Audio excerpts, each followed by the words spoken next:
Bonjour à toutes et à tous, merci d'être venus et d'avoir bravé ce mauvais temps pour parler de l'Open Access.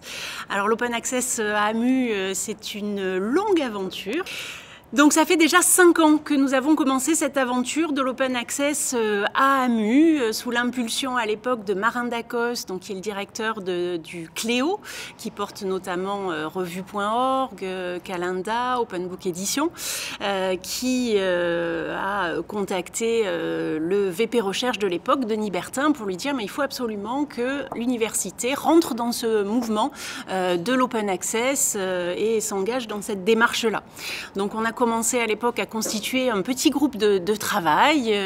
Voilà, Michael Luc du SCD était présent, Marlène Delay également. Le SCD a été dès le départ dans la boucle et moteur de ce mouvement à l'université. On s'est posé à l'époque 2 questions. Est-ce que l'université a envie d'aller vers ce mouvement de l'Open Access, qui a pour but de faire de la science financée sur fonds publics le bien commun de l'humanité, accessible à tous, sans barrière financière, ni politique, ni technique. Donc cette question a été vite résolue et le conseil scientifique de l'époque a voté à l'unanimité avec quelques abstentions. Et je me souviens à l'époque notamment une abstention d'un de mes collègues qui appartenaient à la même discipline que moi et je lui ai dit mais enfin mais pourquoi tu t'es abstenu sur ce sujet? Il m'a dit mais parce que j'ai rien compris. Voilà. Alors c'était quand même pas gagné à l'époque, pourtant 5 ans ça paraît extrêmement proche, mais quand on parlait d'Open Access on avait l'impression parfois de prononcer un gros mot, notamment dans les disciplines où on se fait payer pour publier, il y en a encore effectivement, et il y avait beaucoup de réticence sur ce sujet. La deuxième question qu'on s'est posée à l'époque, c'était de savoir si on allait créer une archive ouverte au sein de notre université.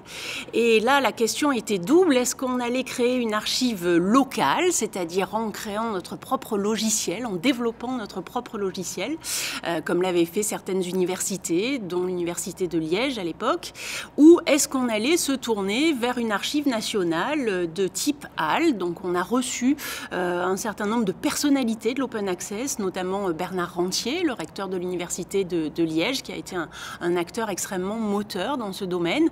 Et puis on avait reçu également la directrice de HAL pour lui faire part un petit peu de nos besoins, puisque HAL à l'époque avait un certain nombre de fonctionnalités qui nous manquaient, notamment la possibilité de pouvoir déposer en plein texte un article et de le libérer seulement après quelques mois. Et on a beaucoup discuté avec en même temps beaucoup de communication que nous avons fait auprès de la communauté pour expliquer ce qu'était l'Open Access, ce qu'était les archives ouvertes. Les fonctionnalités de HAL ont évolué avec les versions suivantes. Et on s'est finalement tourné vers cette archive nationale qui est une archive universitaire. HAL est une UMS créée avec le CNRS, l'INRIA, l'Université de Lyon. Donc c'est un acteur public de l'enseignement et de la recherche. Et les fonctionnalités des nouvelles versions de HAL correspondaient vraiment à ces attentes. Donc on s'est dit, mettons notre énergie à communiquer sur le sujet et pas à créer ce logiciel nous-mêmes en sachant que ça risque d'être compliqué, puis qu'on ne participerait pas à cette communauté qui est devenue HAL. Donc c'est le choix qui a été fait de créer une archive HAL AMU. Cette archive s'est développée petit à petit. On est aujourd'hui à plus de 76 000 références dans notre archive ouverte HAL AMU, dont 18 000 en texte intégral. Alors c'est un très beau succès en quelques années seulement. Un très beau succès, mais avec des progrès à faire, puisque vous voyez 76 000 notices, 76 000 références, dont seulement 18 000 en plein texte. Vous avez bien compris que pour que la science se diffuse au plus grand nombre, il faut pouvoir avoir accès à l'article. Si l'article est simplement cité dans l'archive HAL et qu'on n'est pas abonné ou qu'on n'a pas accès à la revue en question, la science ne pourra pas se diffuser. Or, les chiffres actuels des articles qui sont déposés en plein texte sont édifiants. On a aujourd'hui 200 000 téléchargements par mois des articles déposés en plein texte.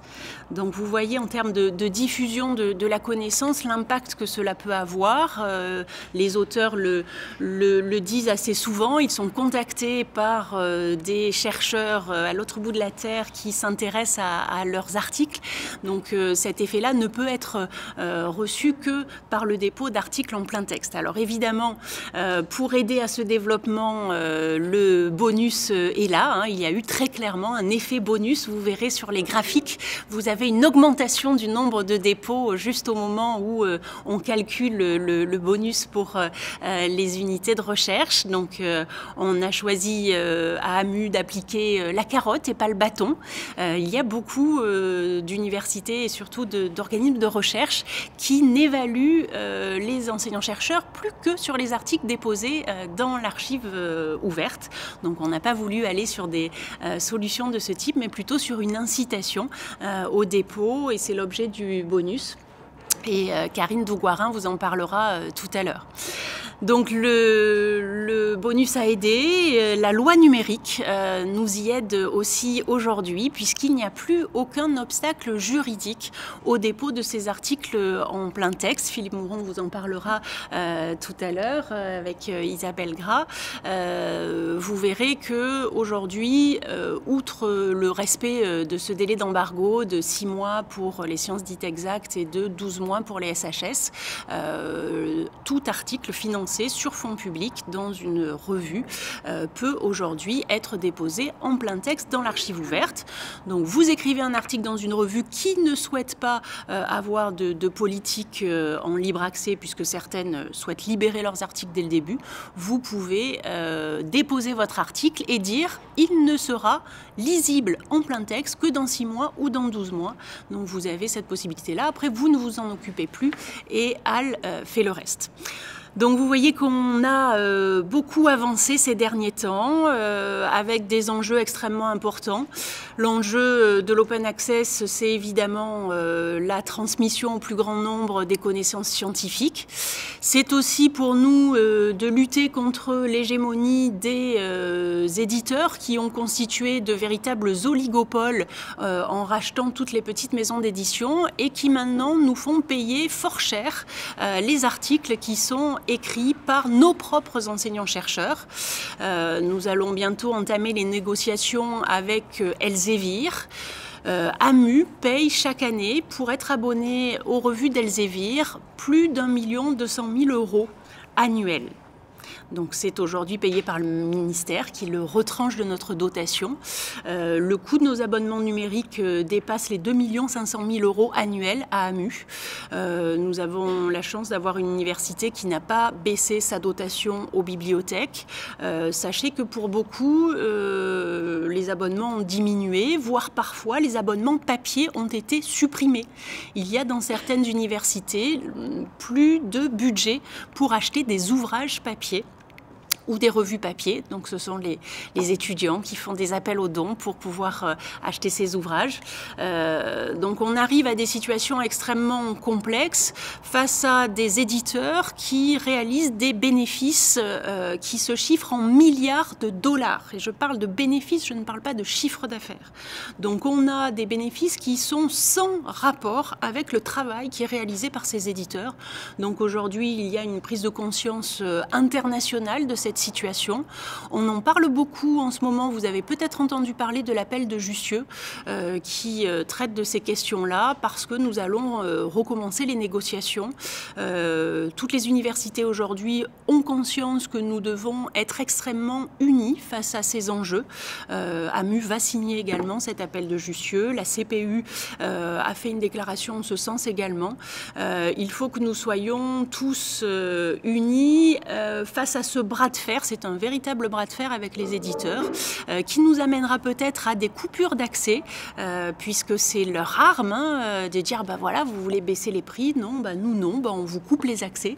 Donc il va falloir être solidaire et conscient des enjeux qu'il y a derrière dans les mois à venir. C'est véritablement un sujet d'actualité brûlante. Donc si vous êtes là, c'est que ces sujets-là vous intéressent. Je vous remercie beaucoup d'être là parce que vous allez être les moteurs de l'open access, par les collections que vous gérez, par la conscience que vous avez de l'importance de ce sujet. Je vous remercie donc encore tous d'être là. Je remercie les intervenants d'avoir bien voulu venir aujourd'hui pour nous parler de l'open access.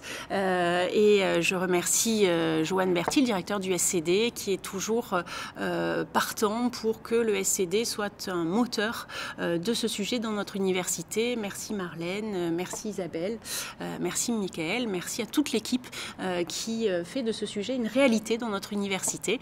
Et je vous laisse à présent la parole.